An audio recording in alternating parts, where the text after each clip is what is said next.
या सेल चक्र बता रही है।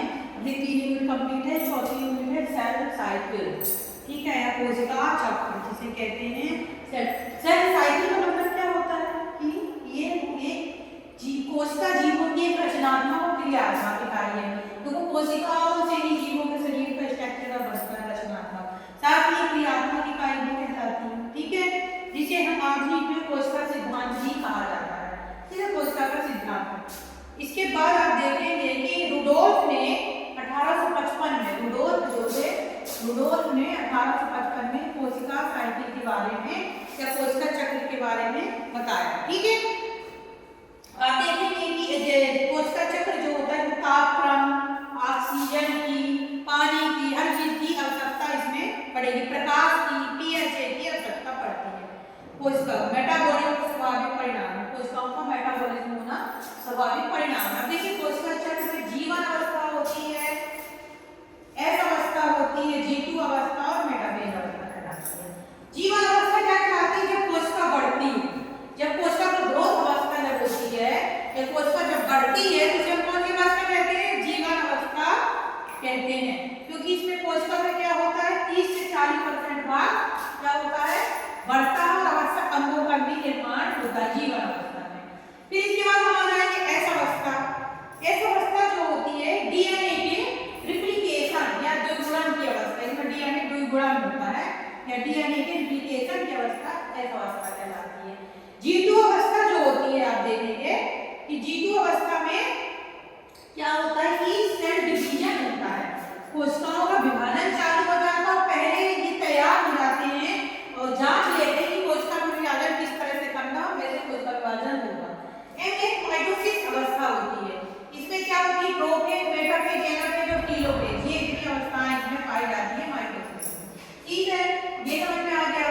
कि साइटोकाइनेज जो होता है इसके दो भागों में इसमें विभाजित होता है, कौन सी? माइटोसिस अवस्था में, ठीक है, ये हुआ। फिर इसके बाद देखेंगे कि जो सेल डिवीजन जब होता है तो सेल डिवीजन में हमें 3 प्रकार का होता है, माइटोसिस, मियोसिस, एमाइटोसिस, ठीक है। तो एमाइटोसिस का मतलब क्या होता है? जब कोशिका विभाजित नहीं होती है, मतलब इसमें कोशिका में क्या होता है? न्यूक्लियस में विखंडन नहीं होता, साइटोप्लाज्म विखंडित हो जाता है बस। इस प्रकार के जंतु ग्रह बहुत कम पाए जाते हैं, विभाजन सिर्फ न्यूक्लियस के विखंडन में होता है, इसमें होता है न्यूक्लियस के विखंडन में होता है, ठीक है। इस प्रकार का इस क्रिया प्रणाली में कोशिका जो होती है न्यूक्लियस से सबसे पहले डंबल आकार में, कैसे? जैसे डब्लू, सपोज दैट है ये कोशिका है गोलाकार है, ठीक है जी। फिर ये कैसे डिवाइड है इस टाइप में डंबल के आकार में कन्वर्ट हो जाएगी और इसका जो साइटोप्लाज्मिक भाग है वो भी ऐसे डंबल के आकार में मतलब लंबा होने लगेगा या बढ़ने लगेगा, तथा कुछ समय बाद क्या हो जाएगा? ये 2 भागों में विभाजित हो जाएंगे, ऐसे 2 भागों में ये विभाजित हो जाएगा।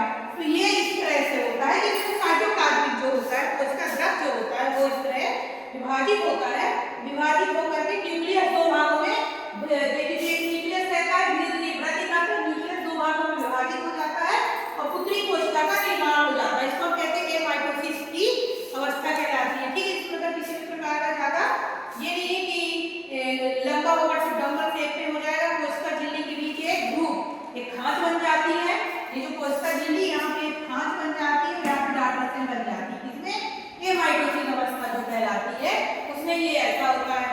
इसके बाद समसूत्री विभाजन है माइटोसिस। समसूत्री विभाजन ये है सबसे पहले सेलवेंडर के आरबीसी में इसके बारे में पता किया गया था, ठीक है। ये कायिक हो गया, सोमेटिक होती है, कायिक का मतलब शरीर में जो अंगों का निर्माण होता है या विभाजन होता है तो ये इसी समसूत्री कोशिका के आधार पर ही किया जाता है।